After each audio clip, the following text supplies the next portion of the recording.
Bonjour et bienvenue dans ce nouveau live observatoire qui vise aujourd'hui à donner un espace de parole à Pierre Massot, avocat à la Cour et cofondateur de Créatrix. Créatrix qui défend les droits des auteurs, des créateurs, des artistes et qui va aujourd'hui venir nous parler de la protection de ces œuvres, venir démystifier les aspects juridiques que beaucoup d'artistes ont souvent du mal à comprendre, à cerner et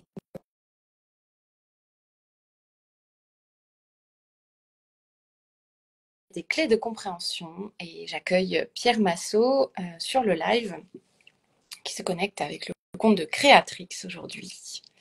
Bonjour Pierre, bienvenue. Bonjour Julie, bonjour à tous. Est-ce que tu m'entends bien déjà? Très bien, je te remercie. Super. Bienvenue à toutes et tous, merci de nous rejoindre en live et merci de nous regarder en replay pour les personnes qui se connecteront plus tard. Comme je le disais en introduction avant que Pierre arrive aujourd'hui, le but de ce live qui s'appelle Observatoire, donc, c'est de faire intervenir un expert en protection des droits d'auteur, donc propriété intellectuelle. Et Pierre, donc avocat à la Cour, basé à Paris, va maintenant se présenter pour pouvoir vous expliquer un petit peu son parcours et voilà, vous présenter ce qui va pouvoir démystifier aujourd'hui. Je vais juste dire un petit mot sur moi en introduction aussi, qui je suis, pour que vous compreniez pourquoi je fais ça aujourd'hui. Je suis donc Julie Gamikia, accompagnatrice et formatrice d'artistes, et mon but est d'accompagner tous les créateurs et toutes les créatrices et tous les artistes et de toute pratique, à mieux cerner leurs objectifs, les enjeux des marchés dans lesquels ils veulent s'installer, mieux définir leur communication, leur stratégie pour pouvoir établir des liens avec les bons publics, les bons clients, les bons partenaires, tout en restant alignés avec eux-mêmes. Et donc aujourd'hui, je suis ravie de pouvoir accueillir Pierre Massot, donc cofondateur de Créatrix, pour vous apporter encore plus de clés de compréhension sur les bonnes manières d'être entrepreneur dans les domaines artistiques. Parce que souvent, les créateurs ont tendance à oublier que il y a des réglementations et donc des droits et des obligations autour de leur proposition, de leur création. Et, euh, et je trouve qu'on a trop peu accès à ce genre d'informations de manière automatique. Donc, merci à Pierre et à l'équipe de Créatrix de proposer ce genre d'espace, de partage, de connaissances, afin de pouvoir démystifier tout ça et vous aider à mettre en place les bonnes démarches. Donc Pierre, je te donne la parole maintenant pour pouvoir te présenter, peut-être nous expliquer donc un petit peu ton parcours et qu'est-ce qui a fait qu'aujourd'hui enfin depuis un certain temps maintenant, tu as créé Créatrix et en quoi pour toi le lien entre droit et création est essentiel. Un grand merci Julie pour ton invitation à cet Insta Live. Je suis ravi de venir pour partager mon expérience au nom de Créatrix et donner un maximum d'informations aux créateurs pour qu'ils se défendent au mieux, puisque c'est le but, c'est la mission qu'on s'est donnée chez Créatrix, c'est partager de l'information, de l'expérience pour les aider à mieux défendre leurs droits. Alors un petit mot sur moi, effectivement. Mon parcours, moi, ça fait une petite vingtaine d'années. Enfin, presque. En janvier prochain, ça fera 20 ans que je suis avocat au barreau de Paris et que je passe mon temps à défendre des créateurs. J'ai des créateurs de marques, des créateurs de design, des créateurs de graphisme et d'autres œuvres des arts visuels ou autres. J'ai créé mon cabinet il y a une quinzaine d'années, donc je passe mon temps à conseiller des clients sur leurs contrats, comment protéger leur création en amont, et puis quand ils ont des soucis, quand ils sont copiés, contrefaits, ben, on trouve des moyens pour les défendre si quand c'est nécessaire devant les tribunaux. Donc voilà un peu ce que je fais au quotidien. Et comme ça ne me suffisait pas, comme tu l'as dit, il y a 4 ans, j'ai créé un collectif de bénévoles qui s'appelle Créatrix. Alors, d'où est-ce m'est venue cette idée un peu farfelue de m'en rajouter, sachant qu'on a déjà un métier qui est infernal et je pense que tout le monde le sait, on travaille énormément, c'est très très demandeur. Alors pourquoi est-ce que en plus j'ai décidé de me rajouter cette activité bénévole? Parce que ça faisait longtemps que j'avais envie de m'engager et de faire des choses pour les autres. Déjà c'est le sens de mon métier, mais en plus de ça, j'avais envie de faire des choses qui portent au-delà même de ma mission vraiment pure d'avocat. Et j'ai constaté pendant un certain nombre d'années que les créateurs, les artistes venaient nous voir, et c'est très très frustrant, ils viennent nous voir trop tard. Quand leurs créations sont copiées, ils n'ont pas pris des précautions en amont pour protéger leurs œuvres, pour les dater, et on a souvent parfois, enfin, il arrive qu'on ait du mal à les défendre, en tout cas, que ce soit plus difficile, et c'est extrêmement rageant parce qu'on se dit, bon, bah, si ça avait été pris au départ, ça se trouve, on aurait les créations ont pu être défendues beaucoup plus facilement. Il y aurait peut-être même pas eu de contentieux parce que quand on est bien protégé en amont, bah, ceux qui contrefont, ceux qui veulent copier, bah, sont dissuadés aussi. Donc bien souvent, quand on prend des précautions, voilà, au départ, on s'épargne beaucoup d'ennuis et donc ça crée une frustration depuis un certain nombre d'années. Et de l'autre côté, c'est ce que j'ai constaté. C'est mon deuxième constat, c'est que, et pour lequel j'ai créé Créatrix, c'est que souvent les juristes, on vit dans un monde un peu cloisonné. C'est pas un entre-soi. Les juristes, les avocats et moi en particulier, on adore la création. Moi, j'adore l'art. Ça me passionne. Mais de fait, on vit dans un monde qui est très technique et chacun évolue dans ce monde. Les créateurs restent globalement dans leur monde de créa et nous, juristes, on est dans un monde différent. Donc l'idée a germé, c'était pendant le Covid d'ailleurs, et j'ai eu l'idée de créer un pont entre ces deux mondes qui se parlent pas assez. Il y a des passerelles, hein, mais elles sont souvent pas assez utilisées. Donc voilà, on a créé cette plateforme, ce collectif de bénévoles qui rassemble donc pas que des juristes, bien sûr, mais pas que. Le but, c'était justement qu'on soit pas que des juristes. Donc il y a des juristes, mais aussi des créateurs comme Aude, notre graphiste illustratrice. Il y a Philippe Calandre, Yvan Palierne qui sont nos photographes et pas que d'ailleurs. Enfin, ce sont tous des artistes et ils viennent nous aider à créer cette passerelle. Donc on partage nos expériences mutuellement. Et on met tout ça sur notre plateforme Créatrix pour donner de l'information et que les créateurs apprennent un peu mieux à se défendre et puis que nous, en tant que juristes, on apprenne un peu mieux à comprendre les créateurs et leurs problématiques et leur parler de manière concrète. Parce que comme tu l'as dit, Julie, il faut parler de manière claire, simple, ce qui n'est pas toujours évident. C'est vrai. Ouais. Pour toutes les personnes qui ne connaissent pas Créatrix ou qui ne sont pas encore allées sur le site internet, qui connaissent peut-être juste via les réseaux sociaux, est-ce que tu pourrais nous décrire comment c'est structuré, qu'est-ce qu'on y trouve, quelles sont les valeurs ajoutées en fait d'une plateforme comme Créatrix? Oui, alors, je vais essayer de répondre le plus simplement possible. Donc, c'est une plateforme, donc c'est un site internet sur lequel on retrouve. Alors, on a mis des tas de contributions qui se veulent le plus clair possible. Donc, on a fait des interviews. Ils vont fait des interviews de créateurs, de juristes, d'avocats pour répondre à des problématiques spécifiques. Il a interviewé, pour donner un exemple concret, Philippe Calandre, qui est un artiste, photographe. Et puis un artiste plasticien qui a baroudé pendant de nombreuses années.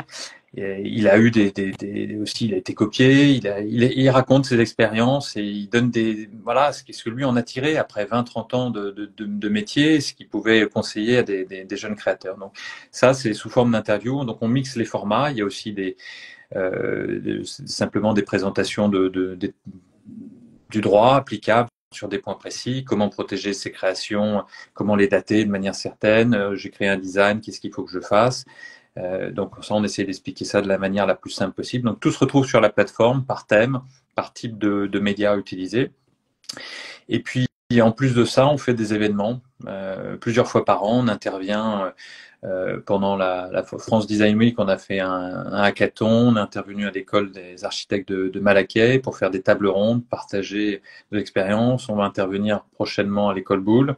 À nouveau, on est intervenu à l'école de communication visuelle aussi plusieurs fois. Donc voilà, ça c'est les moments un peu en live, hein, direct, comme là en ce moment. On essaie vraiment de créer le contact pour répondre le plus précisément, de la manière la plus simple possible aux questions qui se posent. Super. Et merci encore, hein, Pierre, d'être là. Je sais que le temps que tu as disponible est très précieux et très rare. Donc voilà, je suis ravie qu'on puisse échanger ensemble.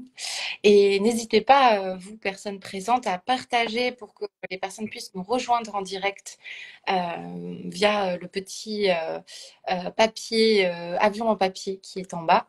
Si vous avez des artistes créateurs auxquels vous pensez, n'hésitez pas à les inviter à nous rejoindre en direct. Et surtout, si vous avez des interrogations, des choses que vous aimeriez éclaircir avec nous en direct, mettez-les en commentaire. Donc du coup, on a parlé de Creatrix, évidemment, puisque tu es cofondateur de cette plateforme, mais j'aimerais savoir quelles sont les autres plateformes indispensables, les autres sources d'informations, les autres ressources à connaître pour au moins comprendre les bases de la propriété intellectuelle. Alors il y en a plein, il y en a plein. D'ailleurs, c'est toute la difficulté, c'est pour s'y retrouver, on se demande où est-ce qu'il faut aller piocher l'information. Alors j'ai essayé pour répondre à ta question, on va essayer de faire des choses par catégorie, par grande catégorie. Il y a une première catégorie, c'est toutes les sources officielles, institutionnelles, et donc là on pense, alors par exemple tous les textes de loi, on les retrouve sur la plateforme Légifrance. Alors le problème, c'est que c'est très accessible, tout le monde peut y accès. On trouve le code de la propriété intellectuelle. Vous faites code de la propriété intellectuelle sur Google, vous allez trouver le site de Légifrance où il y a les textes à jour. Et donc ça c'est très bien, mais souvent c'est pas évident pour un créateur de s'y retrouver. Mais bon, c'est quand même déjà bien. Par exemple, quand quelqu'un vous avez en face quelqu'un avec qui vous voulez conclure un contrat et vous avez un litige et vous invoquez un texte de loi, vous le retrouvez sur Légifrance et vous le retrouvez à jour. Donc ça c'est une première chose. Autre source officielle, il y a l'INPI et l'Office européen de la propriété intellectuelle. Pareil, vous tapez INPI ou Office européen de la propriété intellectuelle, WIPO. C'est un acronyme un peu barbare qui est connu des spécialistes, mais sur ces sites-là, les sites de ces deux organismes-là, ils s'occupent des marques, des dessins et modèles, en fait, du design en général, mais il y a aussi beaucoup d'informations sur la propriété intellectuelle, comment se protéger. C'est vrai que les créateurs, souvent, sont très concernés par le droit d'auteur, donc ces offices ne s'occupent pas en premier lieu du droit d'auteur, mais il y a tellement d'informations sur la propriété intellectuelle en général, ça fait quand même des bonnes sources. Donc c'est quand même bien d'aller les consulter, surtout que n'importe quel créa est confronté, même pour déposer sa marque, ou on crée un graphisme, un logo pour un client qui veut déposer sa marque, il faut aller sur le site de l'INPI ou le site de l'Office européen. C'est l'équivalent de l'INPI, mais pour au niveau européen, qui s'appelle EUIPO. Voilà, WIPO. À retrouver sur Google. Donc ça, c'est la première catégorie de sources d'information. La deuxième, très importante pour les artistes, ce sont les sociétés de gestion collective. Alors, qu'est-ce que c'est que ça? Vous allez me dire, c'est quoi ce truc? Alors, on va faire très simple. Vous avez tous entendu parler de la SACEM. Bon, la SACEM s'occupe des droits des compositeurs pour la musique. Eh ben, la SACEM est une société de gestion collective, c'est-à-dire qu'elle gère pour les artistes, les auteurs, les compositeurs, elle gère leurs droits, elle les aide à gérer leurs droits d'auteur. Eh ben, il y a des sociétés de gestion, et ça c'est une société de gestion collective pour la musique, mais il y en a pour chaque domaine d'activité. Et donc, je vous en donne quelques-uns qui peuvent concerner notamment pour les arts visuels. Il y a l'ADAGP. Il y a aussi pour les photographes la SAIF, et puis il y a aussi la SCAM, hein, pour tout ce qui est multimédia. Donc vous pouvez, et sur les sites de ces trois sociétés de gestion collective, vous retrouvez des tas d'informations. Il ne faut pas hésiter à les contacter. Moi je discutais avec une artiste il n'y a pas longtemps qui faisait de l'art urbain, qui est à la Fédération de l'art urbain aussi, et elle avait eu du mal à défendre ses droits pendant de très nombreuses années, puis jusqu'au moment où elle a contacté la DGP et ils lui ont expliqué qu'ils pouvaient l'aider, donc il faut apporter ses droits. Bon, il y a une adhésion. Généralement, on s'y retrouve très bien. Et en tout cas, ce sont des sites où il y a énormément d'informations. Donc, il faut se renseigner en fonction de son secteur, aller voir les sociétés de gestion collective. Très important. Donc ça, c'est le deuxième type, j'ai envie de dire, deuxième catégorie de sources d'informations. Et puis après, il y a des tas d'autres sources, alors des associations ou des organisations avec des initiatives, on va dire, plus privées, même si elles sont parfois liées à des institutionnels. Je donne un exemple, si vous avez un contentieux, vous êtes fait copier, bah, il y a le barreau des arts, c'est le barreau de Paris, donc et l'Ordre des avocats de Paris a organisé, d'ailleurs notamment donc, ce qu'on appelle le barreau des arts, pour donner des conseils à des artistes qui n'ont pas forcément assez d'argent pour prendre un avocat et se payer un avocat d'emblée. Et ben, vous pouvez aller demander des conseils au barreau des arts.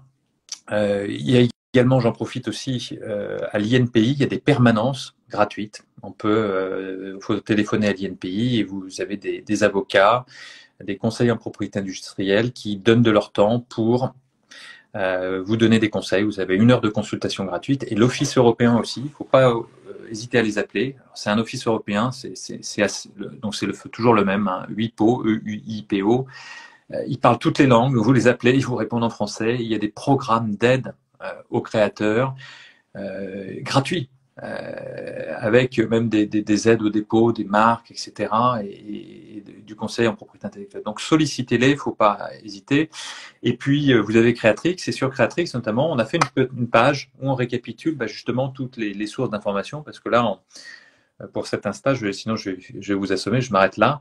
Et vous retrouverez sur une des pages de Creatrix, on a fait la liste d'une partie des sources sur lesquelles on peut retrouver des informations. Alors, Super. Merci. Je me permets de compléter que la Maison des artistes propose des rendez-vous conseils gratuits pour les adhérents. exactement. Voilà. Tout à fait. Ouais, ouais, très juste. Du coup, est-ce que tu voudrais bien nous faire part des erreurs les plus courantes que tu as constatées dans ton parcours à la rencontre des artistes et des créateurs concernant justement la protection des œuvres? Alors, première chose, la première boulette, on va dire. Première erreur classique, c'est que déjà on fait rien jusqu'au jour où on a un problème. Donc c'est un peu la personne qui va pas jamais chez le médecin pour pouvoir faire un petit bilan de temps en temps, et puis qui se retrouve un jour avec un souci, et puis forcément quand on n'a jamais on n'a jamais pris le temps de prendre soin de soi, quand on prend pas soin de ses œuvres, voilà, on se retrouve parfois un peu démuni. Donc ça, c'est la première chose. Donc c'est déjà penser à comment on protège ses créations, penser à se protéger juridiquement. Et derrière, il y a une deuxième question qui est très importante, pratique, très simple. C'est il faut penser à dater ses créations. Parce que quand on se fait copier, il faut bien se dire que vous allez tomber sur des gens qui sont pas forcément de bonne foi. D'ailleurs, celui qui copie, généralement, n'est pas de bonne foi. Et donc, quand vous allez lui dire tu m'as copié, la première chose qu'il va demander, c'est pour moi que c'est toi qui l'as fait avant. Et si vous êtes incapable de prouver que c'est vous qui l'avez fait avant, vous aurez l'air un ballot, hein, et vous serez bien embêté. Donc, sauf à ce que vous soyez ménagé des preuves de la date de vos créations, vous aurez des problèmes pour vous défendre. Et ça, c'est vraiment la base de la base. Et il y a des moyens très simples de dater ses créations. On y reviendra peut-être tout à l'heure. Mais donc voilà, ça c'est la première erreur, ne pas penser à protéger ses créations, et en particulier ne pas penser à les dater et avoir des preuves de dater ses créations. C'est la base de la base. La deuxième chose, le classique, c'est de ne pas avoir de contrat ou de CGV. C'est-à-dire que vous faites des prestats et vous les vendez, vous faites une facture, puis point barre, sans condition générale. Et puis après, le jour où il y a un litige, c'est pareil. Ça ne veut pas dire que vous êtes complètement démuni, hein, encore une fois, mais ça veut dire que ce sera plus difficile pour vous parce que vous n'aurez pas fixé les conditions de votre prestation. Qu'est-ce que peut faire la personne avec qui vous allez travailler de vos œuvres, quel est le champ, et donc il vaut mieux définir ça en amont. Donc ça, c'est la deuxième erreur classique. Donc il faut avoir des contrats, il faut avoir des conditions générales. Et puis la troisième erreur archi bateau, c'est de signer des contrats, mais sans les lire. Voilà. Alors c'est pas drôle de lire des contrats, même les juristes, hein, c'est pas drôle, c'est vrai. On va pas se mentir. Ça fait rire personne de lire des contrats, ça fait rire personne de lire des conditions générales, mais c'est comme la comptabilité. À un moment donné, faut se retrousser les manches, on s'y met, c'est pas drôle, on le fait, et une bonne fois pour toutes, on regarde ça. Et puis une fois qu'on l'a fait, on est content parce qu'on se dit comment on s'est occupé de soi et de ses créations. Donc voilà un petit peu ce que voilà, je peux te dire là-dessus sur ça, les trois erreurs archi classiques. Et ce pourquoi j'ai fondé Créatrice, pour Ouais. donner un message et dire réveillez-vous. Ouais. Oui, puis ce que tu disais là, finalement, on se rend compte que c'est de moins en moins douloureux avec le temps. Plus on pratique, plus on élargit sa zone de confort et sa plasticité intellectuelle. Donc tout ça, ça devient de plus en plus, de moins en moins difficile, on va dire. Plus on pratique. C'est très juste ce que tu dis, Julie. C'est exactement ça. C'est un peu comme attacher. Je prends souvent l'exemple. On attache sa ceinture. Je veux dire, c'est pas compliqué. La plupart des réflexes on va dire, de base de propriété intellectuelle sont quand même assez simples. Après, je dis pas qu'il n'y a pas des choses compliquées. Bien sûr, le droit, il y a plein de choses compliquées, mais on va dire les réflexes de base sont des réflexes assez simples. Prendre, dater ses créations. On va discuter sans doute un petit peu des moyens de comment faire en pratique, mais il y a plein de choses simples à faire. Voilà. Et donc, et comme tu dis, une fois qu'on a compris, qu'on s'est un peu creusé la tête sur comprendre les concepts, etc. Après, ça devient une routine. Les contrats, c'est pareil. Une fois qu'on a compris comment ça fonctionnait, ça va mieux. Une fois qu'on a ses clauses, ses conditions générales, tout marche un petit peu plus facilement. Donc, mais il faut se retrousser les manches à un moment et voilà. Il faut mettre les mains dans le cambouis et y aller. C'est ça. Merci Clémence pour ta question. Justement, j'allais y revenir, donc ça tombe très bien. Tu nous as parlé de certains procédés qui permettent de protéger les œuvres, notamment en prouvant la date de création. Est-ce que tu peux nous expliquer comment faire et quels sont les autres procédés simples que tu mentionnais euh, pour, euh, pour protéger ces créations? Alors, allons-y, c'est la base.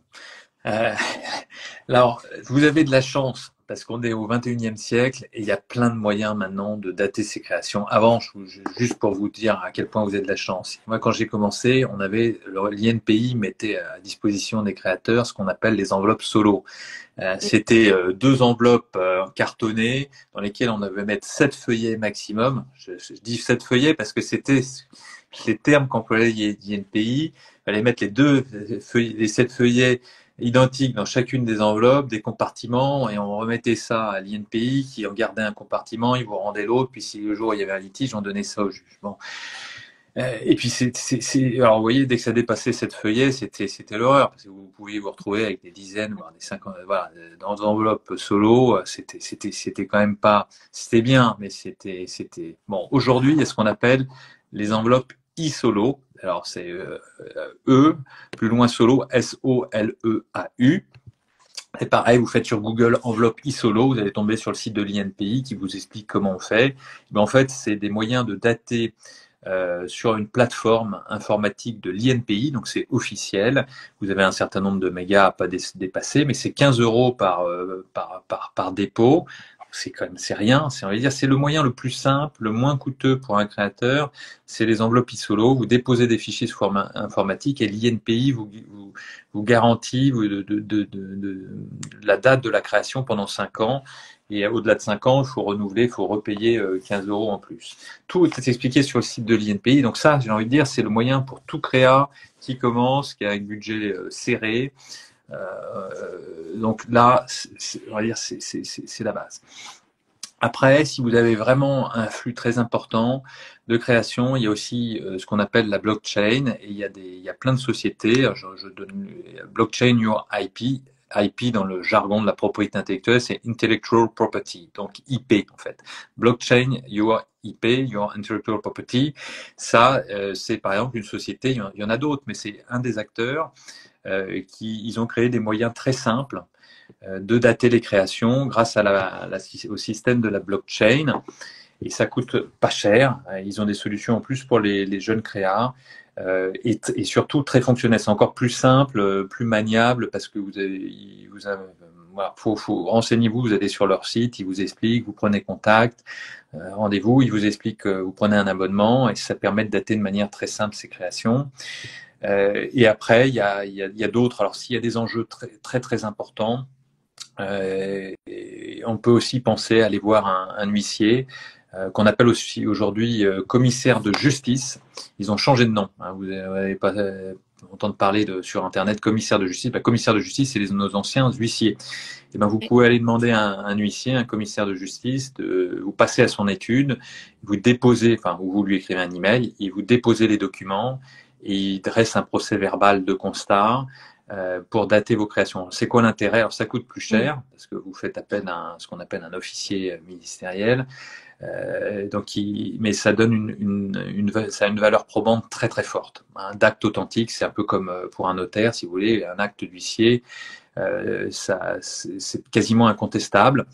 Donc quand on a un projet vraiment où il y a beaucoup d'enjeux, ça peut valoir le coup d'aller voir un commissaire de justice. Alors pour vous donner un ordre d'idée, ça dépend des études à qui vous faites appel, mais vous pouvez en avoir pour un constat, ça peut être 250, 300 euros hors taxe. Donc c'est plus cher que les autres moyens dont je vous ai parlé avant, mais voilà, ça a l'avantage d'avoir une force probante extrêmement forte. Donc pour les projets, j'ai envie de dire, où il y a des gros enjeux, vous avez passé énormément de temps, ça peut valoir le coup. Donc voilà, ça fait 3, je vous en donne 3, il y en a d'autres, hein, il y a d'autres. Alors souvent la question, est-ce je peux m'envoyer une lettre à moi-même? Alors, une lettre recommandée à moi-même. Alors oui, vous pouvez le faire. Voilà, mais j'ai envie de dire, ça c'est ce qu'on faisait quand il y avait pas grand-chose d'autre à faire. Il y avait les enveloppes solo, et puis la lettre recommandée à soi-même. Mais bon, là aujourd'hui, vous avez quand même plein de moyens bien meilleurs aujourd'hui à utiliser. Et donc ça va être plutôt donc pour les auteurs, donc artistes visuels, écrivains. Mais après, si on parle des artistes musique, est-ce que tu recommandes de passer par la SACEM, par d'autres structures? Alors, chaque société de gestion collective, enfin, souvent les sociétés de gestion collective, c'est par secteur, donc ils vont vous proposer des solutions pour dater de manière certaine les créations aussi. Hein. Dans le domaine de l'informatique, c'est pareil. Il y a une agence, l'APP, qui s'occupe de dater les créations. Pour les œuvres littéraires, la Société des gens de lettres, vous pouvez aller déposer votre roman auprès de la Société des gens de lettres. Il y a plein d'autres solutions, je veux dire, par secteur. Donc, en fait, on en revient un peu, si on rembobine, à un moment donné, ce qui est bien, c'est d'aller prendre une petite heure, d'aller voir un professionnel à l'INPI, au Barreau des Arts, d'aller demander de l'aide pour voir, en fonction du nombre d'œuvres que vous avez, de la récurrence, combien vous créez d'œuvres par an, et trouver la solution adaptée, parce qu'en fait, il y a énormément de moyens. Il faut trouver les solutions adaptées. Et quand je dis rendez-vous avec des professionnels, vous pouvez aussi aller voir donc, ces sociétés de gestion collective qui vont vous conseiller. Et vous allez bien voir, en fonction de ce qu'ils vous proposent, si les solutions qui vous sont proposées sont adaptées à vos besoins. Donc ça mérite un tout petit peu de réflexion pour voir qu'est-ce qui est le plus malin à faire pour vous. Super, merci, c'est très clair. Il y a souvent une confusion au niveau déclaration administrative, notamment sur l'INPI, etc., entre droit d'auteur, copyright et marque déposée. Est-ce que tu peux nous expliquer la différence de ces termes et comment bien choisir entre les trois? Alors, faisons simple, essayons de faire simple. J'ai dit faisons simple. J'ai essayé en tout cas. Alors, le droit d'auteur, on va dire, c'est la base pour tous les créateurs. C'est un droit qui est un peu magique parce que, selon la loi, en France en tout cas, les droits naissent du seul fait de la création. Donc, en théorie, vous créez quelque chose, vous écrivez un poème ce soir, de manière magique, vous allez avoir des droits d'auteur dessus. Enfin, magique, c'est parce que la loi prévoit que vous aurez des droits dessus, à condition que votre œuvre soit originale. Et après, encore faudra-t-il prouver que c'est vous qui avez écrit le poème. Voilà. Si vous n'arrivez pas à le prouver, euh, la loi vous aura donné des droits, mais comme vous ne pourrez pas les défendre en justice, vous aurez l'air, voilà, ce sera dommage. Donc, mais en théorie, donc les droits d'auteur, c'est ce qui est extraordinaire, c'est qu'ils naissent du seul fait de la loi, à condition qu'on prouve que c'est bien vous qui avez créé l'œuvre. Ça, ce sont les droits d'auteur. Après, le copyright, c'est quoi? En fait, ce qu'il faut bien comprendre dans la propriété intellectuelle, c'est que ce sont des droits territoriaux. En France, il y a des droits d'auteur, mais au Royaume-Uni, c'est une loi qui est différente. Alors, ils appellent ça copyright. En fait, le copyright, c'est l'équivalent du droit d'auteur, mais selon la loi anglaise. Donc, c'est pareil et pas pareil. C'est similaire, si vous voulez. Aux États-Unis, on parle de copyright. C'est l'équivalent de nos droits d'auteur, mais dans le monde anglo-saxon. Alors voilà, et donc ça veut dire que les conditions de protection, la manière dont ça va marcher, vont pas forcément être exactement les mêmes. Voilà. Mais quand on dit, et alors après, comme on est dans un monde où on est très sous influence anglo-saxonne, en fait, on parle souvent de copyright. Quand on dit le petit copyright, c'est juste pour dire, bah, en fait, j'ai des droits d'auteur. Mais quand vous êtes en France, vous allez invoquer des droits d'auteur. Voilà. Donc ça, c'est pour droit d'auteur et copyright. Alors après, vous avez tout ce qui est propriété industrielle. Dans la famille de la propriété intellectuelle, en fait, je rembobine. La propriété intellectuelle, c'est une très grande famille. Et dans cette grande famille, vous avez deux branches. D'un côté, vous avez les droits d'auteur, avec en traduction anglaise donc les copyrights, et puis de l'autre branche de la famille, c'est la propriété industrielle. Et dans la propriété industrielle, vous avez plusieurs membres de la famille. Vous avez, Julie tu viens de le dire, il y a des marques, il y a les dessins et modèles, c'est pour le design, et puis il y a les brevets. Et chacun de ces droits protège des choses particulières. Donc les marques, ça protège ce qu'on appelle les signes distinctifs, c'est la manière dont on se distingue sur le marché. Bon, Coca-Cola, c'est une marque, mais les marques, ça peut protéger aussi les logos. Parfois ça se recouvre avec une création, par exemple, de droit d'auteur, mais une marque, ça va protéger un logo pour des services spécifiques. Par exemple, vous allez avoir tel logo pour désigner des gâteaux, hein, et la marque vous protège dans le secteur pour lequel vous l'avez déposé. Ça, c'est une marque. Donc, c'est un signe distinctif pour désigner des produits et des services. À côté de ça, vous avez les dessins et modèles. Je me permets de compléter, Julie, parce que vous retrouverez ça sur le site de l'INPI, mais comme c'est la même, cette branche de la famille propriété industrielle, marque, dessins et modèles, donc c'est les designs. Et c'est pareil, c'est pareil. C'est de la branche industrielle, mais ça protège en fait l'apparence des produits. Et le dernier, la famille, ce sont les brevets. Donc ça, c'est tout ce qui est solutions techniques. Ça protège les solutions techniques à des problèmes techniques. Et alors, la caractéristique de toute cette famille, c'est que pour avoir ces droits-là, que ce soit une marque, un dessin modèle, un design ou un brevet sur une solution technique, ça ne va pas naître d'office comme le droit d'auteur. Il va falloir aller payer des taxes à l'INPI ou auprès d'un office. Si vous faites par exemple une marque européenne, il faudra aller à l'office européen, déposer votre marque, remplir un formulaire, payer la taxe correspondante, et là, si tout se passe bien pour vous, si vous remplissez les critères, vous aurez une marque, vous aurez un design, un dessin et modèle qui protégera donc l'apparence d'un produit, ou un brevet qui protégera une solution technique. Mais ça ne va pas se faire d'emblée. Ok. Tu as fini? Oui. Oui, je pourrais continuer pendant des heures, mais je me dis qu'il faut que je m'arrête. Pas de souci. Ça me fait penser à la création d'un atelier, par exemple. J'ai accompagné plusieurs céramistes qui voulaient créer leur atelier physique avec un logo pour l'atelier, même en étant du coup artiste auteur. Est-ce que du coup il faut déposer la marque auprès de l'INPI? Alors, c'est une question hyper importante et intéressante, Julie. Merci beaucoup. Il faut se dire que ces droits peuvent se cumuler dans certains. À partir du moment, enfin, chaque droit à propriété intellectuelle, donc le droit d'auteur vous est donné, ou tel droit de propriété industrielle à certaines conditions. Et si les conditions sont remplies, on va pouvoir cumuler potentiellement des droits de propriété intellectuelle. Par exemple, si vous créez un logo, il va être protégeable par le droit d'auteur si c'est original. Donc si le logo est original, il est protégeable par le droit d'auteur. Donc, si vous en avez gardé la preuve que c'est bien vous qui avez créé le logo, qu'il est original, donc vous avez un droit d'auteur. C'est bien. Mais en plus de ça, effectivement, ça peut être intéressant d'avoir une protection supplémentaire, comme une protection par une marque. Et on peut même penser à une autre protection, ce serait un dessin modèle. Alors j'insiste sur le dessin modèle parce que justement, pour les logos, ça peut avoir une utilité. Et c'est souvent la Cendrillon de la propriété intellectuelle, le dessin modèle. Il faut dire que le nom n'y aide pas beaucoup. C'est quand on me dit dessin modèle, généralement j'ai déjà entendu des designers qui me disent mais ça existe encore, je croyais que ça avait disparu. Non, ça protège le design et c'est fait pour ça, c'est une des meilleures protections. Et ça peut être intéressant d'avoir cette protection supplémentaire à titre de marque ou à titre de dessin et modèle. Pourquoi? Parce que quand vous avez un droit d'auteur, donc c'est la protection qui est idéale, puisque comme je vous disais, il n'y a pas besoin de payer de taxes pour l'avoir. Mais le problème, c'est que quand il y a un litige, il va falloir quand même démontrer que c'est original. Et la démonstration de l'originalité, c'est pas toujours facile. Donc quand vous êtes avec un contrefacteur, bah, la première chose qu'il va vous dire, il va vous dire, tiens, moi je suis pas sûr que c'est toi qui l'as créé. Donc vous avez dit, si, j'ai déposé une enveloppe e-solo, j'ai bien fait mon job, je me suis pris, voilà, donc je peux dater, je peux montrer que moi je suis intérieur, j'ai fait, voilà.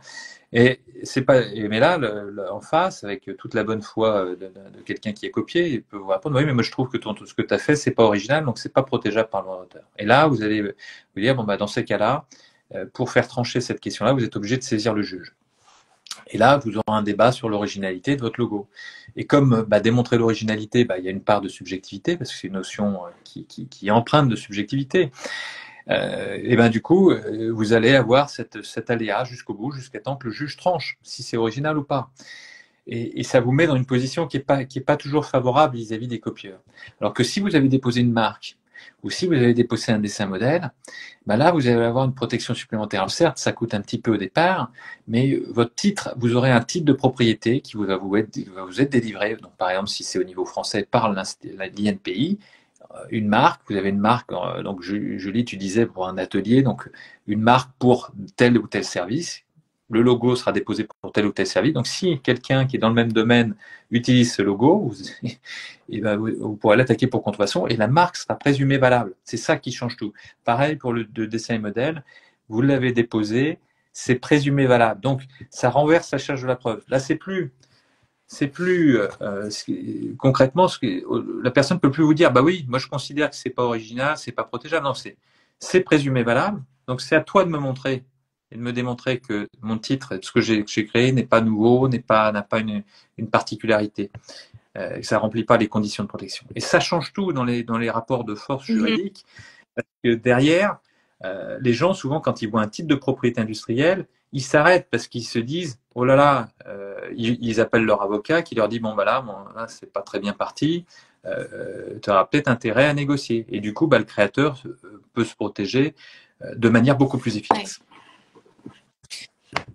Merci pour ces précisions. Maintenant, on aborde le sujet des réseaux sociaux, d'Internet, de l'utilisation en fait des créations d'œuvres originales qui peuvent être déclinées. Alors, si tu as envie de dire un mot sur l'intelligence artificielle, avec grand plaisir, parce que c'est d'actualité. C'était pas prévu, je crois, dans mes questions, mais je pense qu'il y a beaucoup de personnes qui se posent des questions là-dessus. Voilà, qu'est-ce qu'il faut faire quand on met en ligne des créations et qu'elles sont utilisées alors déjà, pour les protéger, je pense qu'on a compris ce qu'il fallait faire. Peut-être qu'après, tu as des recommandations par rapport aux réseaux sociaux. Il y a peut-être des paramètres à régler pour protéger ces œuvres. Mais après, une fois qu'on a vu que l'œuvre a été partagée sans autorisation, ou alors soit à but non lucratif, juste pour info, pour partage, soit à but lucratif pour, par exemple, je sais pas, faire un produit dérivé, qu'est-ce qu'on peut faire avec ça? Il y a beaucoup de questions en une, Ouais. Désolée.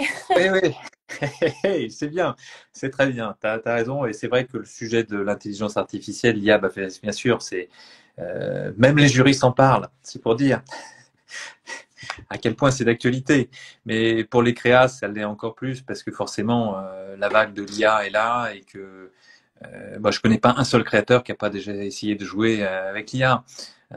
Donc forcément, il y a toutes ces questions-là qui se posent. Alors, qu'est-ce qu'il faut faire? Je vais essayer de prendre des choses dans le point par point. Alors, déjà, les réseaux. Parlons des choses simples. Les réseaux sociaux.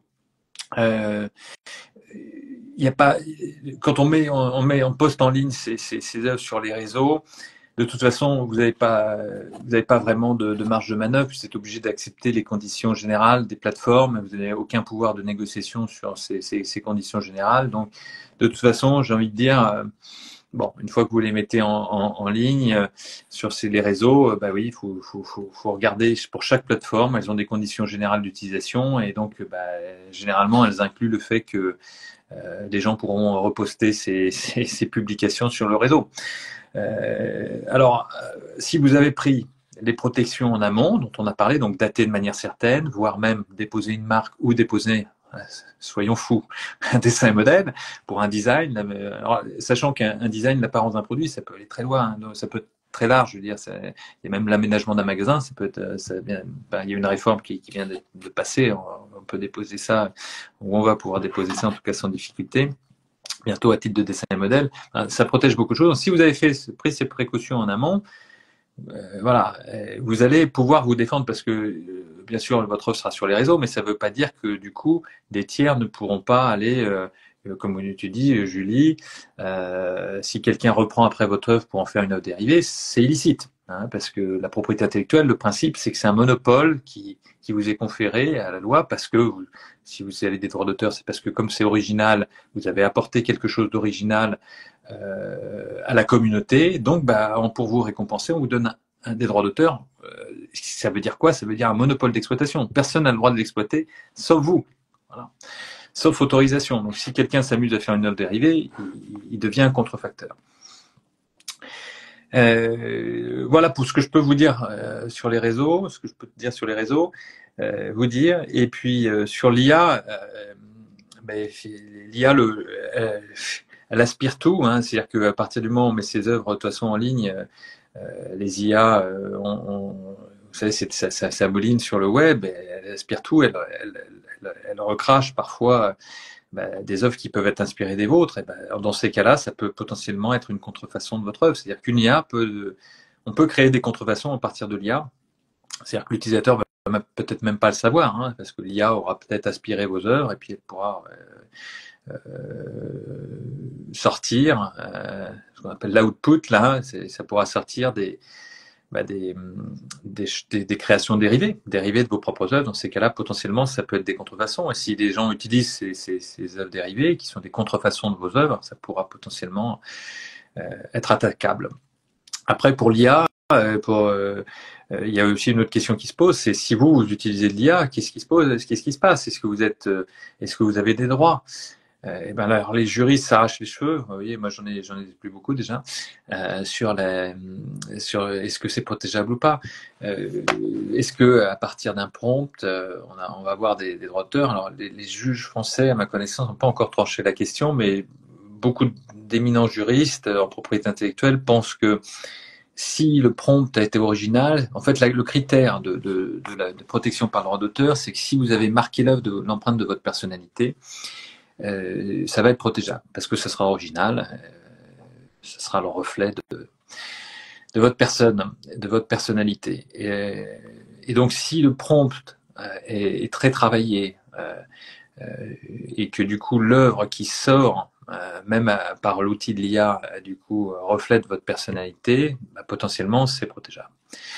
Alors ça, vous allez me dire, c'est beau, c'est bien gentil, mais concrètement, voilà, qu'est-ce qu'il en est? Faut regarder œuvre par œuvre, regarder si du coup le prompt est assez travaillé, et c'est les juges qui, in fine, apprécient pour savoir apprécieront si du coup vous avez, par les choix que vous avez faits, les choix libres et créatifs que vous avez faits, il y aura une protection par le droit d'auteur.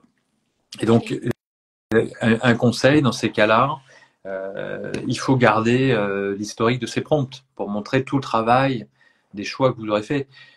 là encore, ce sera une question de preuve. On parlait de la preuve, il faut démontrer que c'est vous qui avez fait ça à un instant T.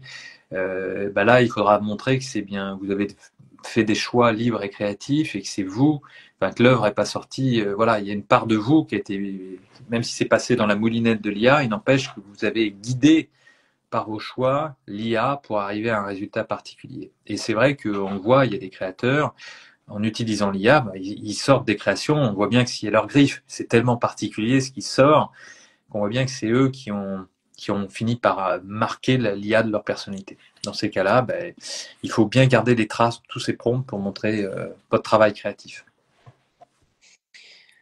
Bien, merci pour ces précisions. Je reviens un petit peu en arrière sur la DHGP parce que j'ai une anecdote à partager là-dessus. Une fois, j'ai partagé des images d'une artiste que j'avais accompagnée. C'était il y a quelques années de ça. Depuis, je fais plus la même erreur, mais c'était un autoportrait qu'elle avait travaillé en post-production, etc. Et toutes ces œuvres étant protégées par l'ADAGP depuis, elle m'a demandé de retirer les photos parce que j'aurais dû normalement euh, discuter avec la DAGP pour l'utilisation de ce visuel. Donc juste voilà, petite précision là-dessus. Une fois qu'on est relié à la DAGP, il y a vraiment des règles strictes par rapport à l'utilisation des œuvres. Donc si vous vous inscrivez à la DAGP, je vous invite à prendre un rendez-vous avec eux pour connaître exactement les conditions. Ouais, Julie, c'est intéressant ton partage et c'est important. C'est vrai que le principe des sociétés de gestion collective, c'est que vous leur apportez vos droits et vous sélectionnez les œuvres pour lesquelles vous apportez les droits et après ils s'occupent de les gérer pour vous. Mais du coup, ça implique le processus implique que vous perdez un peu de la manière dont vous gérez. Donc, c'est vrai que ça, c'est un choix à faire en tant que créateur. Il y a des fois, c'est plus souple de le gérer soi-même pour dire, tiens, toi, je t'autorise, toi, je t'autorise pas.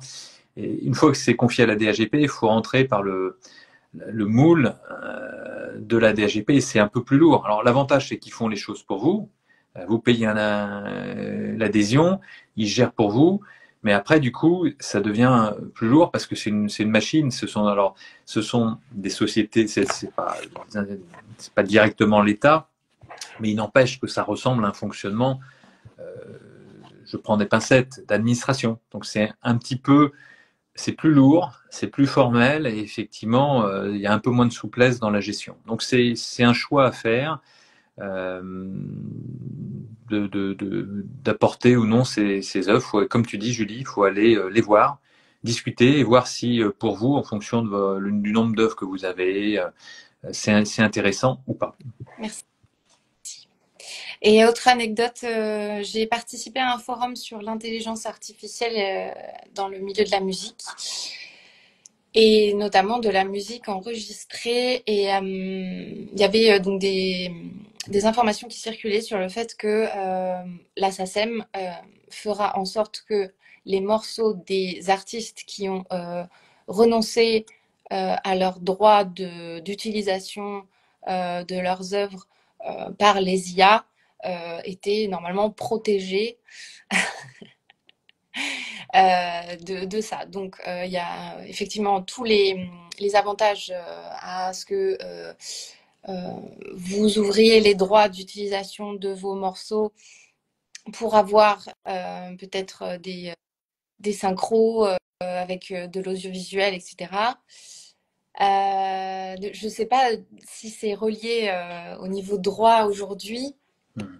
Si on renonce à ses droits d'utilisation pour l'IA, si on renonce à ses droits pour la synchro aussi, je ne sais pas comment c'est structuré tout ça.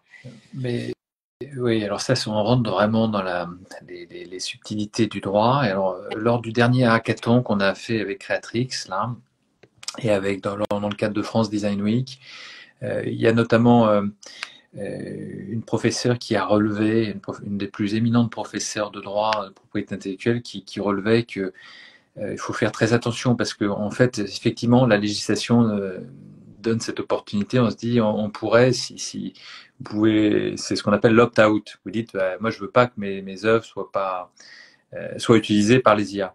Mais il y a certaines conditions très spécifiques pour que cette clause d'exclusion d'opt-out fonctionne. Et la question, c'est de savoir si les conditions sont remplies. Et c'est pas là, il faut aller consulter quelqu'un. Et en tout cas, on rentre dans des questions juridiques assez pointues.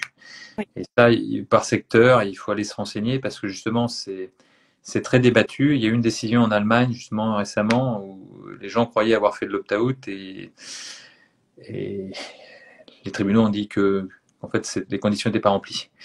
Donc parfois on croit être protégé par cette clause d'opt-out et c'est pas sûr qu'on le soit. Donc il faut aller vraiment se renseigner auprès de spécialistes parce que pour pas croire que avoir l'impression d'être protégé alors qu'on ne l'est pas. En tout cas, ce qui est sûr, c'est parce qu'il y a deux choses dans cette histoire d'IA, c'est-à-dire que la question c'est de savoir est-ce que les IA peuvent ingurgiter vos œuvres pour apprendre. Et puis après, il y a la question de savoir si le résultat, ce qui en sort, est litigieux ou pas, est une contrefaçon ou pas. Ce qui est sûr, c'est que si l'IA ressort une création qui ressemble, qui reprend les caractéristiques originales de votre création, de toute façon, ça va être une contrefaçon. Après, si l'IA a fait, c'est là où il y a cette fameuse question d'opt-out qui entre en jeu, est-ce qu'elle a même le droit de se former en assimilant vos œuvres? J'ai envie de dire qu'elle les mange. Il y a un procès en ce moment, notamment aux États-Unis. Il y a plusieurs procès aux États-Unis et New York Times a agi parce qu'il reproche à ChatGPT d'avoir avalé 100 ans de tous les articles du New York Times. Et donc, il y a deux choses. C'est-à-dire qu'il y a le fait de. Comme nous, êtres humains, on a besoin nous, on fait que ça. On se nourrit d'œuvres aussi. On les regarde et puis après, on crée. Mais les IA, pour créer, elles apprennent aussi. Et pour apprendre, elles ingurgitent, elles mangent. Donc, est-ce qu'elles ont le droit d'ingurgiter vos œuvres pour apprendre? Et ça, c'est la première question, avec cette question d'opt-out ou pas. Et puis après, et c'est là où il faut vérifier si cette clause d'opt-out joue réellement, et pas, pas croire qu'elle joue alors qu'en fait, elle joue pas réellement. Et puis la deuxième question, c'est de toute façon, s'il y a un résultat, s'il y a recrache quelque chose qui est contrefaisant, c'est contrefaisant. Parce que si vous voulez l'histoire pardon, je reviens un tout petit peu sur le premier point de l'apprentissage. Il y a une clause, il y a dans les textes, pour favoriser l'innovation, dans les textes, normalement, c'est prévu qu'on a le droit il y a certaines exceptions au droit d'auteur qui autorisent justement, sauf clause d'opt-out, elles ont le droit d'aller apprendre en fait. Voilà. Donc ça, c'est des exceptions au droit d'auteur et pour qu'elles jouent pas, il faut être dans l'opt-out. Et il faut vérifier que ce soit bien rempli. Et après, il y a l'autre question qui est au-delà de l'apprentissage de l'IA, qu'est-ce qu'elle fait effectivement en output, en résultat. Merci beaucoup pour ces précisions. Hilary, je vois que ta question concerne l'utilisation des voix. Je pense que du coup, on vient d'y répondre un petit peu. Et puis pour plus de précision, je t'invite à aller directement vers les structures qui gèrent les droits de ton domaine. Je ne sais pas si tu es comédienne ou chanteuse. Oui, j'ai eu ma réponse. Bon, bah parfait. Il nous reste 10 minutes. J'aimerais qu'on revienne sur un autre sujet important qui est donc l'aspect contractuel avec des tiers, avec des collaborateurs, avec des partenaires, avec des diffuseurs.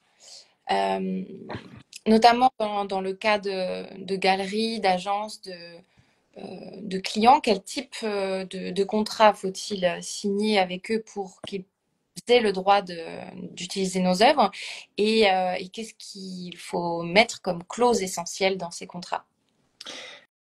Oui, alors question effectivement très importante parce qu'après on a parlé donc de dater ses œuvres, mais bon, éventuellement de les déposer, marque, c'est un modèle, mais après il y a la question du contrat et ça aussi c'est vital, j'ai envie de dire, c'est la deuxième ceinture de sécurité qu'il faut mettre pour être bien, pour voyager dans mon vie des affaires en tant que créateur. Alors dans les contrats, qu'est-ce qu'il faut faire? Déjà il faut les lire. Faut penser à en faire. Parce que si déjà rien que ça, vous posez la question avec un partenaire, parce que ce qu'il faut se dire, c'est que quand tout le monde est d'accord, c'est le moment où il faut le mettre par écrit. Quand vous commencez à bosser avec quelqu'un, les gens sont toujours contents de commencer à bosser, on est tous contents. Le problème, c'est quand on se retrouve à 1 an ou 2 ans après, et que là, c'est là où, pour X raisons, ça va plus, et c'est là où il y a des problèmes. Là, on se dit, bah, qui a le droit de faire quoi? Donc, et si on n'a rien mis par écrit, c'est le bazar. C'est le bazar et ça favorise la mauvaise foi. Donc, c'est au moment où tout va bien qu'il faut écrire hein, ces contrats. Alors, faut en faire des contrats, faut les lire, et après, qu'est-ce qu'il faut mettre dedans? Et là, on arrive dans la technique juridique. Vous ne pourrez pas faire ça tout seul. Il ne faut pas se leurrer. Donc, allez voir encore une fois là, il y a des consultations juridiques à l'INPI, au Barreau des Arts, ou alors vous faites conseiller par la DAGP si c'est vraiment intéressant, parce que comme disait Julie, bah, faut voir si ça correspond. Mais eux, ils ont par exemple leur modèle de contrat. Si vous n'êtes pas la DGP, il faudra que vous fassiez un modèle de contrat à un moment ou à un autre. Donc, c'est comme à un moment donné, il faudra passer chez le médecin qui vous conseille pour que votre contrat soit bien ficelé, que vos conditions générales soient bien ficelées. Et ce que je peux vous dire aujourd'hui, alors, et sur le site de Creatix, par exemple, vous allez trouver des tas d'infos. On a essayé de faire des choses pour essayer de faire comprendre, mais ça va vous donner un certain nombre d'informations pour comprendre un peu comment ça marche. Mais à un moment donné, de toute façon, c'est tellement aride et tellement technique que vous y passerez pas. Il faudra que vous demandiez à quelqu'un quand même de vous donner un petit coup de main. Vous avez peut-être un bon copain qui est un jeune avocat qui va peut-être pouvoir vous aider hein, au début. Et puis sinon, voilà, faut aller prendre une consultation. Et une fois que c'est fait, vous serez tranquille pour voyager. Moi, ce que je peux vous dire aujourd'hui, en l'espace de quelques minutes, c'est qu'il y a au moins 2 clauses qui sont importantes, essentielles. C'est la clause de cession c'est la clause de cession de droit. Quand on est créateur, le cœur du contrat, ça va être qu'est-ce que j'autorise et qu'est-ce que j'autorise pas. Et c'est là où il faut être hyper clair avec son co-contractant pour dire qu'est-ce qui est autorisé, qu'est-ce qui n'est pas autorisé. Alors normalement, la loi est plutôt bien faite pour les créas parce que le but c'est de dire que tout ce qui est pas cédé expressément ne l'est pas. Donc normalement, ça s'interprète en votre faveur. Mais bon, la vie des affaires étant la vie des affaires, le mieux c'est que plus c'est clair, mieux c'est pour vous après pour défendre vos droits. Donc soyez clair sur la durée, soyez clair sur le territoire pour lequel les œuvres vont être exploitées, soyez clair pour le type de droit cédé. Alors là, il y a plusieurs types, c'est là où on tombe dans le jargon. Il y a ce qu'on appelle les droits de reproduction. Alors c'est quoi les droits de reproduction? C'est le droit de reproduire votre œuvre sur différents supports. Ça peut être sur Internet, sur tel support papier, voilà. Et puis il y a ce qu'on appelle les droits de représentation. Alors là, vous allez me dire de quoi il me parle. Alors les droits de représentation, en droit européen, on parle de communication au public.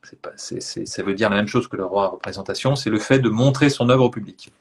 Alors ça va être quoi pour les artistes dans les arts visuels? Ça va être par exemple montrer son œuvre pendant une exposition, c'est-à-dire que vous la montrez à un public. Voilà. Il y a plusieurs personnes qui vont pouvoir voir votre œuvre pendant un certain temps dans un espace public. Et dans ces cas-là, c'est le droit de communication au public. Alors pourquoi est-ce qu'on distingue reproduction, communication publique ou représentation? C'est pas pour le plaisir de découper, enfin les juristes aiment bien découper, faire des catégories, mais c'est pour vous protéger, c'est-à-dire que la loi prévoit que n'est cédé que ce qui est expressément cédé. Donc il faut prévoir, je te cède ou je t'autorise à reproduire mon œuvre sur tel support, je t'autorise à la communiquer au public dans tel lieu, de telle manière, etc. Il faut être précis. Et il y a un dernier droit auquel il faut faire très attention, c'est qu'on a souvent oublié dans les contrats, c'est le droit d'adaptation. Et Julie, tu parlais tout à l'heure des œuvres dérivées. Une œuvre dérivée, c'est en fait une œuvre qui est déclinée, qui dérive de l'œuvre que vous avez créée au départ. Et en fait, c'est une œuvre adaptée. C'est une adaptation d'une œuvre première. Et dans ces cas-là, il faut prévoir, il faut prévoir ou pas d'ailleurs, hein, est-ce que le droit d'adaptation sont ou non cédés? En tant que créa, normalement, on a plutôt intérêt à pas le céder. Et si on le cède, parce que parfois on n'a pas le choix commercialement, la relation business fait qu'on est obligé de le céder, dans ces cas-là, faut dire que ça a une valeur, parce que c'est pas la même chose que céder que son droit de reproduction, ou le céder son droit de reproduction et le droit d'adapter son œuvre, par exemple pour un logo. Donc, et l'avantage de bien lire ces contrats et de les comprendre, c'est que ça vous permet derrière de savoir de quoi on parle et de quelle valeur on parle. Voilà. Ça, c'est la première, j'ai envie de dire, première clause très très importante. La deuxième, je m'arrêterai à celle-là parce que sinon on n'en finirait pas. C'est la clause de garantie. Il faut bien regarder. Il y a souvent des clauses de garantie. Bien les lire. Je vous partage un truc très concret. J'avais un client il y a plusieurs années qui était venu me voir. Il avait mis dans sa clause de garantie, je garantis de fournir une œuvre originale. Et il était tombé sur quelqu'un de vraiment bonne foi qui lui disait bah non, je considère que ce que tu as fait c'est pas original. Alors il exploitait son œuvre, mais il disait que c'était pas original et du coup il en profitait pour lui dire bah du coup je te paye pas la moitié du prix. Bon, et on s'est battu pendant 6 mois ou plus, je sais plus combien de temps on avait mis pour obtenir le règlement de la totalité, mais du coup il a dû payer des frais pour faire régler le solde de sa facture. Donc ça avait amputé, vous voyez. Et tout ça parce que dans la clause il y avait marqué je m'engage à fournir une œuvre originale. Donc peut-être que il y a des fois, on se dit, il faudrait trouver un autre terme que original, parce qu'original, bien sûr, vous allez fournir quelque chose qui provient de vous, mais après, le problème, c'est que c'est une notion subjective qui peut amener à certaines personnes à pinailler. Très bien. Merci beaucoup pour tous ces partages. Ça fait déjà 1 heure qu'on est ensemble. C'est passé très très vite. Du coup, il y avait d'autres questions que je voulais te poser, mais tu les as reçues. Est-ce qu'il y avait un dernier mot que tu aimerais partager voilà, aux personnes qui ont regardé le live ou qui vont regarder la vidéo? Ouais. Bah écoute, je suis très content que tu me dises que ce soit passé vite, parce que si ça passe vite, ça veut dire que ça veut dire que c'était vivant.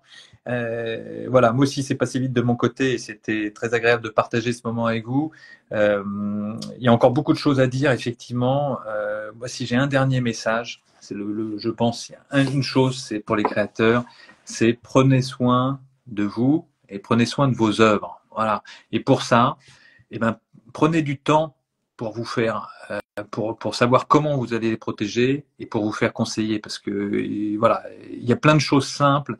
C'est vrai qu'il y a le droit c'est compliqué, mais il y a quand même plein de petites choses simples à faire qui sont à des tarifs abordables. Il faut juste prendre le temps de se poser les bonnes questions et après, comme tu disais Julie au début, de prendre les bons réflexes. Une fois qu'on a pris le pli, en fait, les choses se passeraient beaucoup mieux. Merci beaucoup, Pierre. Tu me tends la perche, du coup, je me permets d'en parler. Moi, j'accompagne donc les artistes en individuel et en collectif. Donc, n'hésitez pas à venir à ma rencontre, échanger avec moi pour voir si je peux vous aider à comprendre voilà, tous les enjeux de votre activité et à faire les choses dans le bon ordre en étant accompagné par quelqu'un qui comprend vos problématiques et avec, je l'espère, beaucoup de bienveillance. Voilà. Donc, je vous remercie à toutes et à tous pour votre attention. Merci beaucoup, Pierre, pour toutes ces informations précieuses qui, je l'espère, pourront aider les personnes qui ont regardé ou qui regarderont ce live à se lancer ou à perfectionner à se lancer dans ou à perfectionner leurs connaissances en propriété intellectuelle et à s'autoriser à aller contacter les personnes donc expertes dans ces domaines-là. Est-ce que tu veux dire un dernier mot sur Creatrix? Comment on suit les infos? Est-ce qu'il faut adhérer pour avoir accès à certaines choses? Alors, bah déjà, oui, alors, merci Julie de m'avoir proposé de partager. C'était un très chouette moment. Et effectivement, bah, sur Creatrix, je vous invite tous à adhérer. La plateforme est en libre accès. Donc, tout le monde y a accès. Il suffit de taper Creatrix sur Google, vous allez tomber dessus, vous aurez accès à plein d'infos. Et en plus de ça, si vous adhérez, vous recevrez notre newsletter, vous serez informé des nouveautés, des partages. On organise des événements de manière régulière, des hackathons où les créateurs se retrouvent pour discuter avec les juristes. On est là pour discuter avec vous, pour essayer de faire avancer le droit des créateurs. Merci infiniment. Ce live sera disponible en replay, donc n'hésitez pas à le partager aux personnes à qui ça pourrait parler. Et je vous remercie encore pour votre attention, votre présence et je vous dis à bientôt pour un prochain live. Au revoir Pierre, merci. Au revoir Julie, à À bientôt. Merci bientôt. beaucoup.